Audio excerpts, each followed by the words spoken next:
PMC പദ്ധതിയിൽ CPM ഒപ്പുവെപ്പിച്ചു. ഈ പണ്ട് CPM BJP ബന്ധത്തിന്റെ ഇടനിലക്കാരനായി പ്രവർത്തിച്ചത് ശ്രീ എം ആണ്. ഇപ്പോൾ CPM BJP ബന്ധത്തിന്റെ ഇടനിലയായി പ്രവർത്തിക്കുന്നത് PM ശ്രീയാണ്. അതാണ് വ്യത്യാസം. ഞങ്ങൾ പറഞ്ഞു പണം മേടിക്കുന്നതിലല്ല കുഴപ്പം, RSSന്റെ അജണ്ട, പൊളിറ്റിക്കൽ അജണ്ട അടിച്ചേൽപ്പിക്കുകയാണ് ഇതിലൂടെ. അതിനെ എതിർക്കാൻ പോലും ഗവൺമെന്റ് തയ്യാറായിട്ടില്ല. ഒരു ഡിസന്റ് നോട്ട് പോലും കൊടുത്തിട്ടില്ല. ഇത് കൺകറന്റ് ലിസ്റ്റിൽപ്പെട്ടാണ് വിദ്യാഭ്യാസം. കോൺഗ്രസ് അതിശക്തമായി ഈ PMC പദ്ധതിയുടെ വേണ്ടി സമ്മർദ്ദം ചെലുത്തുന്ന അതിശക്തമായി എതിർത്തിട്ടുള്ള പാർട്ടിയാണ് നേരത്തെ മുതൽ തന്നെ. ഈ പദ്ധതി കൺകറന്റ് ലിസ്റ്റിലുള്ള സംസ്ഥാനത്തിനും കേന്ദ്രത്തിനും തുല്യ അധികാരമുള്ള വിദ്യാഭ്യാസ കാര്യത്തിൽ സംസ്ഥാനങ്ങളുടെ മീതെ കേന്ദ്രത്തിന്റെ നയം അടിച്ചേൽപ്പിക്കാനുള്ള ശ്രമമാണ് എന്ന് പല പ്രാവശ്യം ആവർത്തിച്ച് ആവശ്യപ്പെട്ടിട്ടുണ്ട്. മാത്രമല്ല, ഇത് കുറച്ച് സ്കൂളുകൾക്ക് മാത്രമാണ് ഇത് കൊടുക്കുന്നത്. അപ്പൊ പൊതുവിദ്യാഭ്യാസ രംഗത്ത് തന്നെ രണ്ടു തരം സ്കൂളുകൾ വരിക. NEP-യെ അടിച്ചേൽപ്പിക്കുകയാണ്, നാഷണൽ എഡ്യൂക്കേഷൻ പോളിസിയെ, പുതിയ പോളിസിയെ. ഇതിനൊന്നും ഒരു തരത്തിലുള്ള, ഇതെല്ലാം വലിയ വീരവാദം മുഴക്കിയതാണ് നേരത്തെ. ഇതുപോലെ ആയുഷ്മാൻ ആരോഗ്യ പദ്ധതി, അത് കേന്ദ്ര സർക്കാരിന്റെ പേര് എഴുതി വെക്കാൻ വേറെ ആളെ നോക്കിയാൽ മതി എന്നൊക്കെയാണ് ആരോഗ്യമന്ത്രി മുഴക്കിയത്. ഇപ്പോ 1.5-2 കൊല്ലം പണം മേടിക്കാതെ ഇപ്പൊ പണം മേടിച്ചാൽ അത് എഴുതി വെച്ചുകൊണ്ടിരിക്കുകയാണ്. ഇതും എല്ലാ സംഘടനകളും അതിശക്തിയായി ഇതിനെ എതിർത്തു. CPM ഇതിനെ എതിർത്തു. CPM കേന്ദ്ര കമ്മിറ്റി അതിനെതിരായ നിലപാടെടുത്തു. CPM കേന്ദ്ര കമ്മിറ്റിയുടെ നിലപാടിനെതിരായിട്ട് പോലുമാണ് CPM ഭരിക്കുന്ന സംസ്ഥാനത്തെ മന്ത്രിസഭ PMC പദ്ധതിയിൽ ഇങ്ങനൊരു നിലപാട്, ആരോടും ആലോചിക്കാതെ ഒറ്റയ്ക്കൊരു പാർട്ടി ഒരു മുന്നണി ഭരിക്കുമ്പോൾ മുന്നണിയിലെ ഘടകകക്ഷികളും മന്ത്രിമാരുമായിട്ട് പോലും ആലോചിക്കാതെ, പ്രതിപക്ഷമായിട്ട് പോലും ആലോചിക്കാതെ ഇങ്ങനെ ഒരു ഏകപക്ഷീയമായ തീരുമാനമെടുത്ത്, ഇത് മുഖ്യമന്ത്രി പോയി പ്രധാനമന്ത്രിയെ കണ്ട് അവരുടെ ഒരു രാഷ്ട്രീയമായ ഒത്തുചേരലിന്റെ ഭാഗം കൂടിയായിട്ടാണ് ഈ പദ്ധതിയിൽ ചേരാൻ വേണ്ടിയിട്ടുള്ള ഈ തീരുമാനം.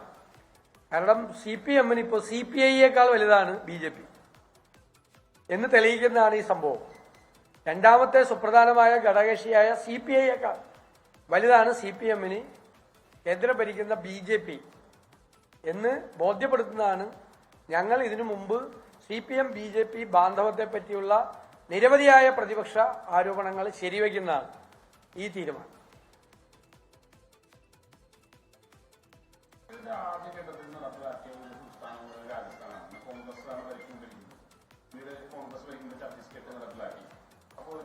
ഇല്ല, അതെല്ലാം ഒപ്പോസ് ചെയ്തുകൊണ്ടാണ് ചെയ്തിരിക്കുന്നത്. ഈ പറയുന്ന കാര്യങ്ങളൊന്നും ചെയ്യില്ല എന്ന് പറഞ്ഞ് ഒപ്പോസ് ചെയ്തുകൊണ്ടാണ് ചെയ്തിരിക്കുന്നത്. ഞാൻ പറഞ്ഞല്ലോ, പദ്ധതിക്ക് പണം മേടിക്കുന്നതിൽ ഒരു തെറ്റുമില്ല.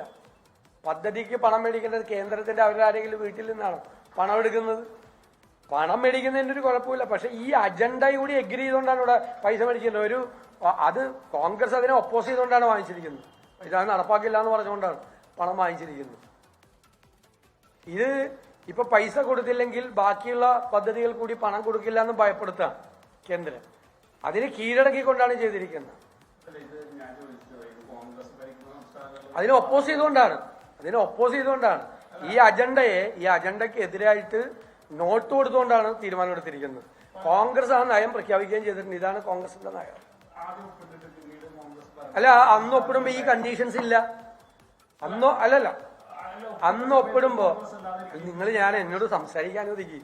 നിങ്ങൾ ചോദിച്ചതിന് ഞാൻ മറുപടി പറയണ. എന്റെ ഇടയിൽ ഇയാൾ ചോദിച്ചുകൊണ്ടിരിക്കുന്നത് ഞാൻ പറയട്ടെ. നിങ്ങൾ ചോദ്യത്തിന് ഞാൻ മറുപടി പറയണേ. അന്ന് ഈ കണ്ടീഷൻസ് ഇല്ല. കണ്ടീഷൻസ് എപ്പോഴാണ് വരുന്നത്? ഇപ്പൊ കർണാടക കണ്ടീഷൻസ് ഇപ്പോഴാണ് വരുന്നത്. കർണാടക BJP ഗവൺമെന്റാണ് ഒപ്പുവെച്ചത്. രാജസ്ഥാനില് കോൺഗ്രസ് ഗവൺമെന്റ് ഒപ്പുവെക്കുമ്പോൾ ഈ കണ്ടീഷൻസ് ഇല്ല. ഈ അടുത്താണ് കണ്ടീഷൻസ് വരുന്നത്. മനസ്സിലായില്ലേ? പുതിയ കണ്ടീഷൻസ് കൂടി വെക്കുന്നത്. അതിനെ ഒപ്പോസ് ചെയ്തു കോൺഗ്രസ്. എല്ലാ സംസ്ഥാന ഗവൺമെന്റുകളും അതിനെ ഒപ്പോസ് ചെയ്തു. കോൺഗ്രസ് പാർട്ടി എന്ന ദേശീയ തലത്തിലൊരു നയമുണ്ടാക്കി അതിനെ അതിശക്തിയായി എതിർത്തു. പാർലമെന്റിൽ എതിർത്തു, പാർലമെന്റ് സ്റ്റാൻഡിംഗ് കമ്മിറ്റിയിൽ എതിർത്തു, എല്ലാ സ്ഥലത്തും എതിർത്തു. അത് നടപ്പാക്കില്ല എന്ന് പറഞ്ഞു. ക്ലിയറാണ്, ക്ലാരിറ്റിയോടുകൂടിയാണ് കോൺഗ്രസ് ഇക്കാര്യത്തിൽ പറഞ്ഞിരിക്കുന്നത്. ഒരു അവ്യക്തതയില്ല. ഞങ്ങളത് പരിശോധിച്ചു. പരിശോധിച്ചിട്ടാണ് ഞാൻ തന്നെ ഈ കാര്യത്തിൽ അഭിപ്രായം പറഞ്ഞത്. പൈസ മേടിക്കുന്നതിലല്ല തെറ്റ്. ഈ കണ്ടീഷൻസിന് ഒരു എതിർപ്പ് പോലും പ്രകടിപ്പിച്ചില്ല. ഇത്രയും നാള് സംസാരിച്ചെന്താ? ഇത്രയും നാൾ സംസാരിച്ചെന്താ? ഒരു കാരണവശാൽ ഇത് അംഗീകരിക്കുന്ന പ്രശ്നമില്ല എന്ന് പറഞ്ഞിട്ട് നേരെ അൺകണ്ടീഷണലായിട്ടാണ് ഞാൻ ഉപയോഗിച്ച വാക്ക് താങ്കൾ ശ്രദ്ധിച്ചില്ല, നിരുപാധികം എന്നുള്ള വാക്ക് ഉപയോഗിച്ചു. അൺകണ്ടീഷണലായിട്ടാണ് അഗ്രിമെന്റ് വെച്ചത്. ലോകത്തെവിടെയായാലും ഏത് സമയത്തും 24 വാർത്തകളും ഓഗ്മെന്റഡ് റിയാലിറ്റി പാക്കേജുകളും എക്സ്പ്ലെയിനറുകളും വിശദമായി കാണാൻ ഞങ്ങളുടെ യൂട്യൂബ് ചാനൽ നിങ്ങൾക്ക് സബ്സ്ക്രൈബ് ചെയ്യാം.